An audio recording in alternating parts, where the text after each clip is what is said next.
This past September, on the 27th, this channel tried out something new, a new feature on this platform called YouTube Premiere.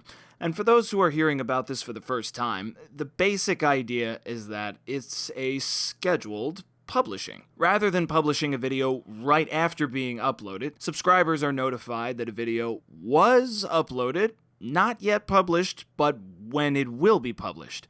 And the purpose of doing such a thing is to build up some hype. So it seemed worth a shot, which is to say, it seemed worth risking it being a total friggin' failure, if only to spare oneself from wondering if it would have been a success. So, this past September, the latest argument on this channel was scheduled and premiered.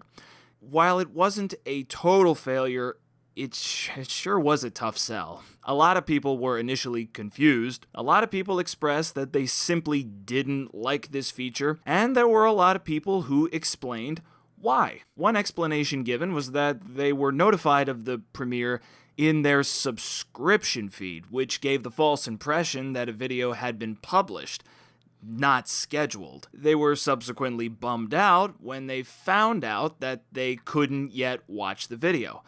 Another complaint was that it wasn't necessary to schedule a video an entire day before it goes online. Well, the rationale behind scheduling the premiere over 24 hours before the premiere was to build hype. You know, the more notice there is, the more people will, but it still annoyed a lot of people, and understandably so. One particular criticism that tickled me was that this premiere feature was an attempt to make YouTube more like television. And what a bad idea that is, seeing as people are abandoning television and flocking to the internet. What annoyed me about this feature was that I was under the impression that after the premiere was over, the video itself would appear as a normal video on the channel. And that's not entirely true. Underneath the video, it still says premiered, not published, and the chat is still there. It was disabled, as you can see, for two reasons. For one, you're just not missing anything. Believe me. Believe me. And for two, it's distracting. There's clearly some appeal to interacting with others in real time during the premiere, but what is the value in replaying all of that when, supposedly, the reason why you clicked on this video was just to watch the video?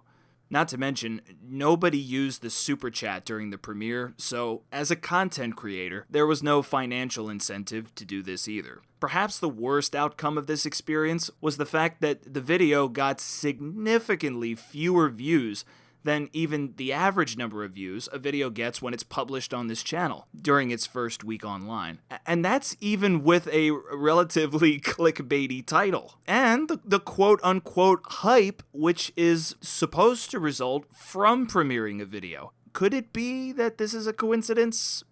Perhaps. But as it stands, the only apparent difference between this argument and the half a dozen arguments uploaded before it is that this argument was premiered, and these were not.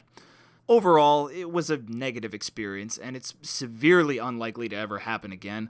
I'm tempted to re-upload this, just so the disabled chat won't be there, and so the comments section won't be cluttered up with scrutiny of the premiere itself, and so hopefully it can amass as many views as videos normally do on this channel, but I'll leave that to popular opinion.